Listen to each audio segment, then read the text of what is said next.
I pastored a church in Texas that was really probably the best spirited church I ever pastored as far as people getting along.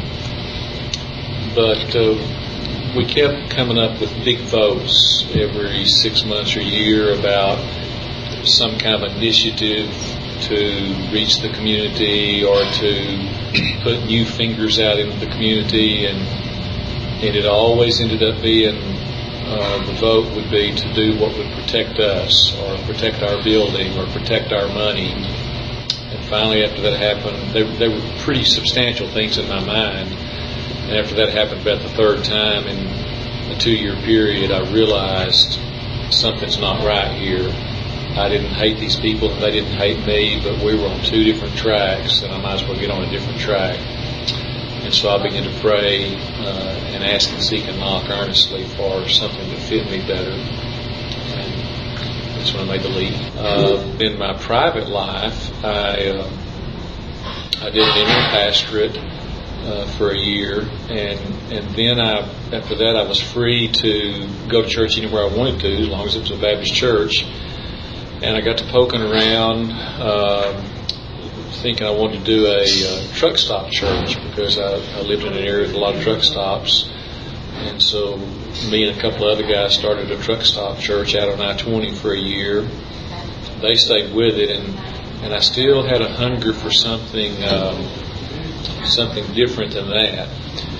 So I told my wife, I said, I'm going to take about a month or 2 here, and rather than join another church, I'm going to just see what's out there. So, this is the story. I put a sign on the side of my Explorer that said "Free Prayer Thoughts," and it was a big plastic sign. I just had made it a fast sign place, and I would ask permission at a gas station or a donut shop or Walmart to stand outside by that truck and just give out a little notepad that had a little prayer thought on it. And I noticed that I wouldn't be right at like a donut shop, right at the drive-through window, but about 20 yards away.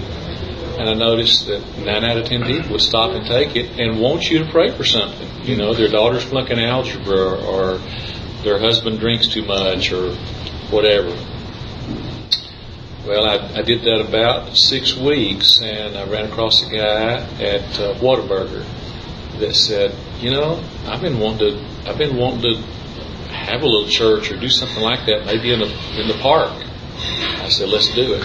And he was a garage door installer and repairman, and he would invite people that when he fixed their garage door, he would invite them to come.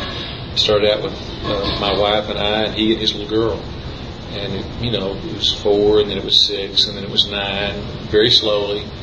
And in the peak years, it was 40 and 50. It's about 20 now that come.